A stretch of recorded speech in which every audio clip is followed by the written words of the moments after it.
Push through a creaky door and you'd meet the same welcome from Deadwood to Dodge.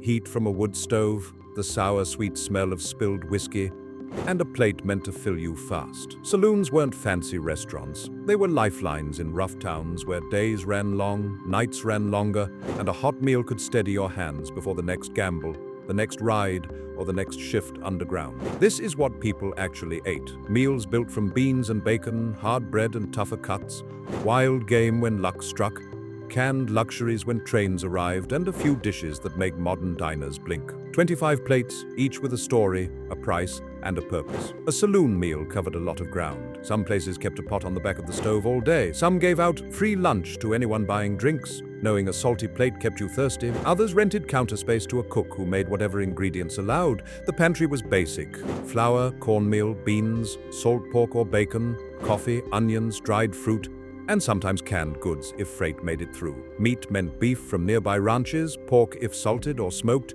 game if hunters brought it in, water could be iffy, coffee was safer, prices swung with distance and danger. An oyster in a mining camp could cost a small fortune. The goal was simple: give a worker enough fuel to keep moving, or offer a miner something worth bragging about. With that in mind, here's the lineup. 1. Beans and salt pork, the backbone of countless plates. Pinto or navy beans simmered long with cubes of salt pork, maybe an onion tossed in, maybe a splash of coffee to darken the pot. It tasted smoky, salty, and steady. After a day in the saddle, a tin plate of beans felt like a guarantee that tomorrow was possible. 2. Hardtack with bacon drippings. When bread ran out or ovens were cold, hardtack, hard as a board, stepped in. You'd dunk it in coffee just to take the edge off, then smear with bacon fat for calories. It wasn't a pleasure food, it was a tool, the edible version of a spare canteen. 3. Son of a gun stew. Cowboys cooked nose to tail, heart, liver, tripe, tongue, whatever the ranch butcher left behind, went into a pot with salt, pepper, and heat. The stew was rich, iron-heavy, and practical. Waste was the enemy on the trail. You ate what the herd gave you, and you were grateful for it. 4. Pan-fried steak and coffee. A tough cut pounded thin and fried hard in a cast-iron pan. The coffee on the side wasn't dessert. It was part of the ritual. Hot meat, hot cup, quick bite, then back to work. When a saloon could offer this, even rough cow towns felt civilized for 10 minutes. 5. Corn dodgers or skillet biscuits. Cornmeal stirred into dumplings and dropped in the pot, or quick biscuits sizzled in lard. They were cheap, fast, and sturdy. Spread with grease or dunked in beans, they turned scraps into a meal. People remember steak. It was the biscuit that saved the day. 6. Pork and beans combo. The miner's upgrade to the cowboy classic. Same beans, same salt pork, but a thicker layer of fat and sometimes a hint of molasses if a barrel made it to town. After hauling rock all day, you wanted a plate that didn't ask questions and didn't leave you hungry. 7. Sourdough bread and flapjacks. Camps were proud of their sourdough starters. A good starter stayed alive for years, passed between bunkmates and guarded like a treasure. In the morning, pancakes browned on a griddle. By evening, a rough loaf tore apart beside a stew. That tang meant home in a place that didn't have one. 8. Hangtown fry, the showpiece of gold rush swagger. Oysters cooked with bacon and eggs in one skillet. Oysters came in by the bucket when supply lines held, and the dish screamed, "I struck it rich." It was salty, smoky, and soft in the middle, the kind of plate you ordered to prove your luck was real. 9. Salted fish with pickled onions. When meat ran short, barrels of fish stood in. Onion and vinegar cut the brine and woke you up. It wasn't special, it was honest. A plate like this reminded you that mines didn't care if you ate well, they only cared if you showed up. 10. Whiskey coffee. Some mornings started with courage in a cup. Coffee masked rough water. A shot of whiskey masked the week. It warmed you, pushed you forward, and made the next hour feel manageable. The habit wasn't ideal, but the frontier didn't wait for ideal. 11. Roast venison. When hunters delivered, saloons turned game into ceremony. A haunch roasted slow, sliced thin, and passed around. The meat tasted clean and wild. For a moment, a noisy room quieted, and people remembered that the land could be generous. 12. Canned peaches with condensed milk. The richest dessert a rough town could dream of. Sweet fruit from far away and thick milk poured like satin. A single bowl could cost a day's pay, in the wrong place at the wrong time. Folks bought it anyway. A taste of softness mattered. 13. Mixed game pie. A crust covered the week's luck. Rabbit, quail, venison, sometimes pigeon. The filling was peppered, the gravy thick, the slices uneven. You didn't ask for a specific meat, you asked for pie and trusted the cook. Every bite told you what had been moving out beyond the fence line. 14. Sardines with crackers and onion. Tin opened, oil glistened, onion bit, cracker crunched. No stove needed, no ceremony either.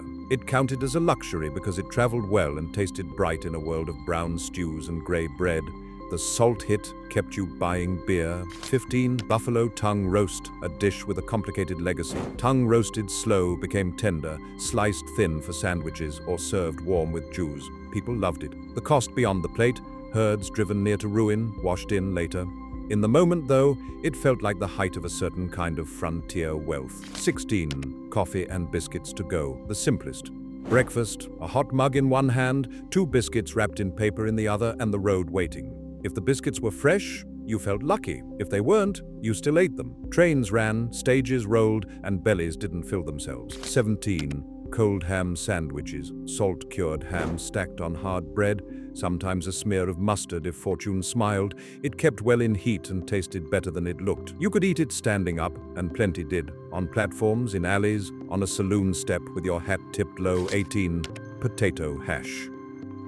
Yesterday's potatoes fried with onions and scraps of meat. Every saloon kept a pan for this. The sound of a spatula scraping a hot skillet meant food was coming fast. Hash tasted like a plan, nothing wasted, everything used, flavor born from thrift and heat. 19. Fried mush, cornmeal cooked thick, poured into a pan to cool, then sliced and fried crisp. The contrast, crackly outside, custardy inside, won people over, sweet with a little syrup or savory with meat drippings. It stretched $1 without feeling like punishment. 20. Dried apple pie. Fresh apples bruised and vanished. Dried apples stuck around, rehydrated with sugar and spice, tucked under a crust. They made a pie sturdy enough to travel and tasty enough to feel like Sunday. If a saloon served warm slices, the room swelled with patience.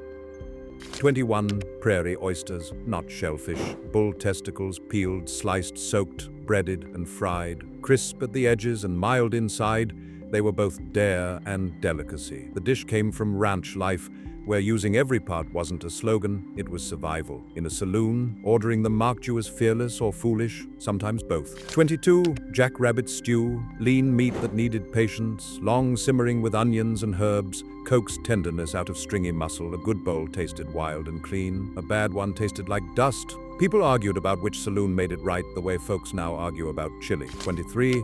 Red eye gravy, pan drippings deglazed with hot coffee, poured over biscuits or ham. Salty, smoky, a little bitter.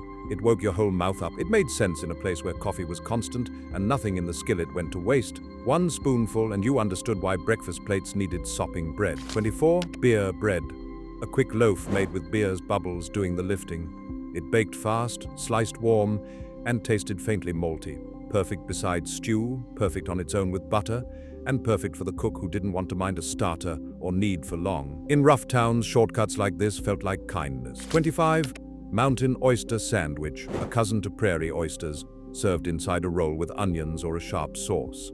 If you grew up with it, you asked for seconds. If you didn't, you told stories about the one bite you tried. Either way, it anchored the legend of saloons as places where the bold ate bold things. Taken together, these 25 plates sketch the true appetite of the West. The food wasn't about novelty for its own sake.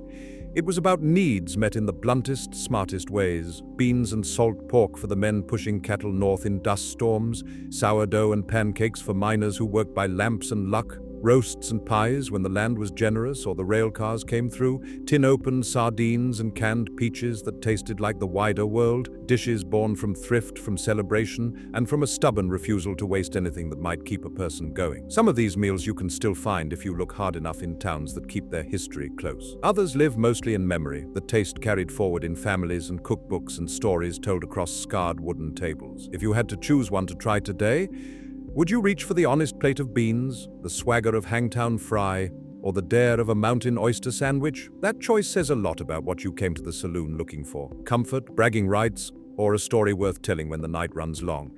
If one dish here made you smile, tell me which in the comments. Like, subscribe, and send this to someone who loves a good Wild West saloon dinner.